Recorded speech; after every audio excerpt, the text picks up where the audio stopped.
Everybody wants some blast of magic, magic, magic, magic, magic, magic. Look up the magic in me.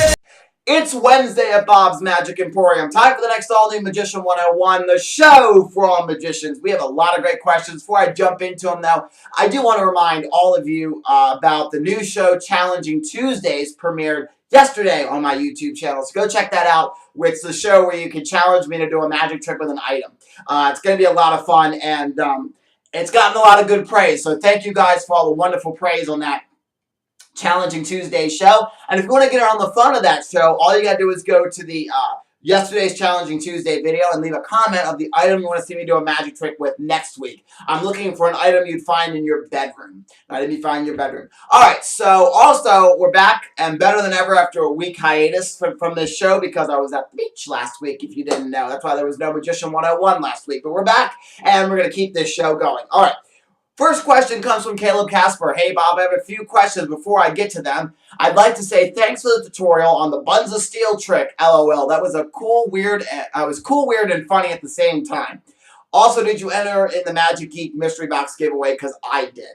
Alright, Magic Geek had a Mystery Box drawing about 2 weeks ago. Yes, I did enter in, and it was fun to enter, but didn't win anything. And you're welcome for the Buns of Steel trick. That was something I got off of a Penguin Live lecture. It was Tomas, the guy who makes this trick right back here, the cardiologist deck. He did a lecture. It was fantastic, by the way, his lecture. He's very funny. If you ever get a chance to see him lecture or something like that, you should. He's very hilarious. But he did that trick during the lecture, and I wanted to share it because it was really cool. So, that was the Buns of Steel trick. If you missed that, it was last Magician 101's video, so that was 2 weeks ago. You can go back and rewatch that. It's towards the end of the Magician 101 video. Okay, and Caleb Casper says, I have one or two more questions. What do you think about the trick Zoom Zoom deck? Zoom Zoom deck, if you don't know what that is, it's a card box taped into a Chinese yo-yo. So basically what you do is you say, oh, here, I need to shuffle these cards. And you shoot this box, and it zooms towards the spectator, and then it comes back to you.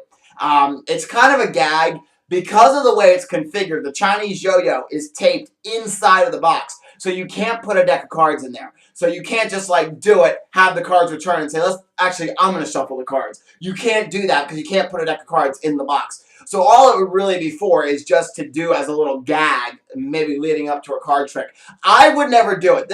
Sometimes I say, you know, maybe I'll do this in my show, but this one I will never do. I actually got to play around with it once at my local magic shop, Barry's Magic Shop. He had one out, and he's like, you know, oh, you're thinking about it. Well, here, play it, because he had one actually out of the packaging. So I played with it, and I was like, meh. And he's like, and even Barry said, yeah, I'm the same way with that. So I wouldn't recommend getting it, but it's up to you. If you think you can make it work in your show, then by all means, don't let me stop you from getting it. All right, and he says, also, is Penguin Magic cheaper than Magic Geek? Because I've noticed their prices are mostly cheaper than Magic Geek. But other than that, keep up your amazing work, Bob. All right, yes, Penguin Magic is cheaper. I am going to say that. But I had been completely turned off by Penguin Magic on some aspects. I did watch the Tomas lecture during Penguin Live and a few other of the Penguin Live lectures they've had in the past, like Sean Farquhar and David Regal, I think Daryl too. I've watched a few of them, and they're really good. But I don't usually order from Penguin Magic that often. Normally, I'd probably say only about 1.5% of my magic has actually come from Penguin Magic. Most of it comes from Magic Geek. Some of the stuff has come from my local magic shop, Barry's Magic Shop, such as the card duck came from Barry's. This trick came from Barry's. So, you know, most of the magic does come from Magic Geek or the now closed magic shop that was near me. But the reason I don't shop with Penguin anymore is because I had a very bad customer service experience with Penguin Magic. I ordered a close-up pad. You know, standard size close-up pad, something sort of like this. It wasn't this exact one. It wasn't even one with the aces on the corners. It was a plain close-up pad. It took them about 4 weeks to ship it to me. I needed it for a show. I needed a new close-up pad for the next show I was doing, and I was like, oh, I have about 2.5 weeks for the show. I'll order it now. It'll come in time. I'll have plenty of time to have this close-up pad. It took 4 weeks. It came after the show, and it was like, I don't need this now. You know, so, and then when I contacted them about a couple days before my show, and I was like, I haven't got my close-up pad yet. It shouldn't take this long because I think I did the express shipping on it, and they were like, we're sorry, we can't find this order. We don't have a tracking number for it. And I was like, oh, okay, thanks. And then it did finally come about, like I say, about 2 weeks after my show. And I was like, well, all right, well, I'm not ordering from Penguin anymore. The reason I love Magic Geek is because Magic Geek is in Santa Monica, California. I'm in Maryland. And that's on the other side of the coast. I'll place an order, and they'll ship it out Tuesday. Let's say they ship it out on Tuesday. It'll be here Thursday. It takes 2 days. And I do the standard shipping on it, which usually is about, with most other businesses, it's about 5 to 7 business days before it actually will come to you. So Magic Geek has really good shipping on their stuff. That's why I order from, because they got really good customer service. It's easy to get a hold of somebody at Magic Geek, which I really like. Chris Ballinger's all over social media, so it's very easy to get a hold of him. And they got fast shipping and really good customer service skills. That's why I love Magic Geek. And because they put out some really cool original products too, like Redemption, Angry Sponges, The Shark, that kind of thing. All right, and the Magician PR has the final question. Hi, Bob. I have a few questions for you. And do you know about any portable PA systems that is small for my magic shows? No. I've looked into PA systems before for when I do some of my magic shows, but I found, first of all, that when I was doing the Ocean City Boardwalk last week for Street Magic, I thought, maybe a PA system would be good for out here. But I think my voice projects enough to where I'm loud enough to where I don't need a PA system. So some people don't. But if you do want to go for a PA system, they're kind of pricey. Even a small one will run you about $200. So it's going to be kind of pricey for even a small one. If you want one that does a lot of bells and whistles and that kind of thing, it's going to cost you more like $400 to $500. So I don't need one because I'm naturally loud enough to where people can hear me in my magic show. And no matter what show I'm doing, and I don't have the money really to spend for a $200 PA system. And the Magician PR's final question is: what are great finale tricks that are not the straitjacket? All right, the straitjacket is a very good finale trick. I do have to go into that really quick. I know you said not the straitjacket, but I do love the straitjacket. I think it's really a great finale, and people love seeing you try to escape out of it. Some other really good finale tricks. This one I know you probably won't want to get because it is very expensive. It's over $500, but it's the Nesta boxes.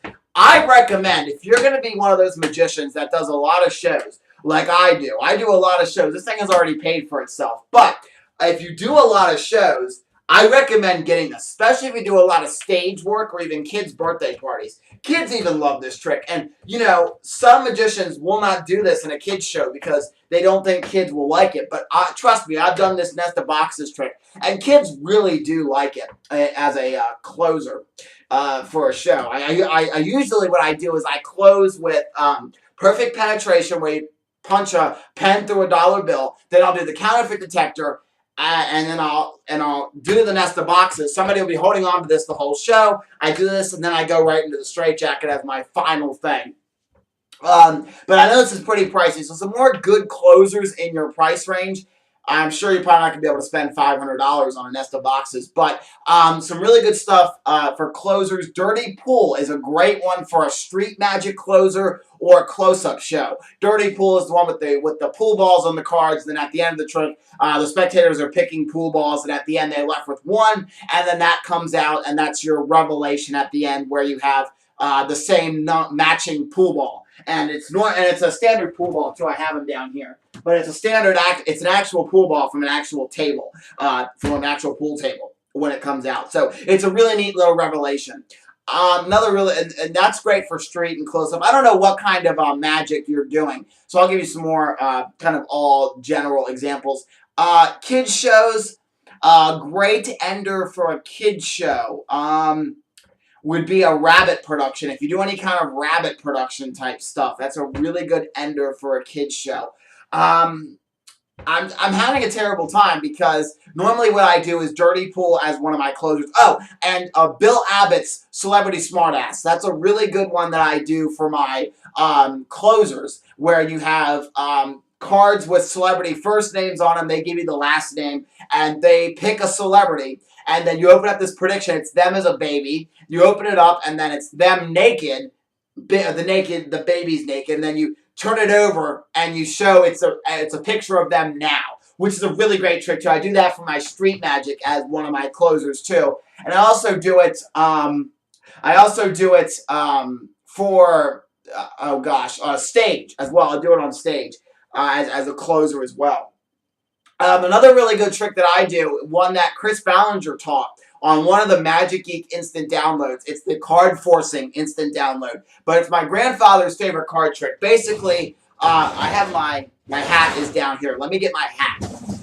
Basically, I have my tip hat. This is good for Street Magic. We'll get rid of these two items here. But I have my little tip hat. Underneath, I have Jay Sankey's The Bigger Finish. What that is, let me grab the card. I have it actually right over here. I didn't even think about this one. But The Bigger Finish is a card trick where you have the spectator choose a card, and it's on a deck of cards, and then you say, wait, I've actually made your card into 4. Boom, and then it's this one. I have this folded up underneath my hat, and I do basically a story about my grandfather taught me my very first magic trick, yada da da da. I usually get a little kid up from the audience, about 10 or 11, and I say, when I was your age, my grandfather taught me this trick.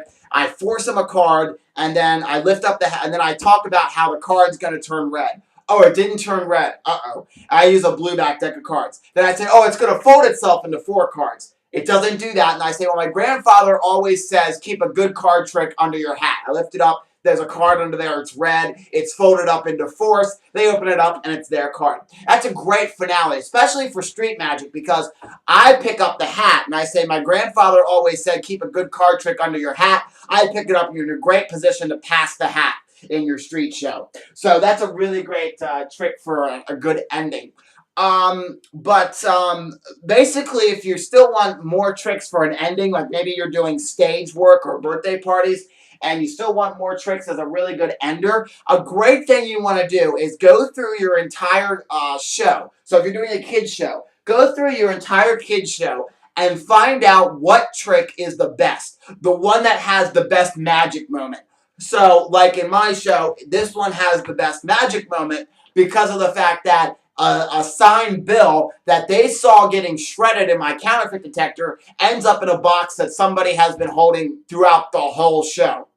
And it's really nice because you get that nice revelation at the end of, take a look at this box that, take a look at this. And it's the best magic punch moment in the entire show is this trick. So you want to have one that's really going to make your audience go, huh? That's the one that you want to save for your ending.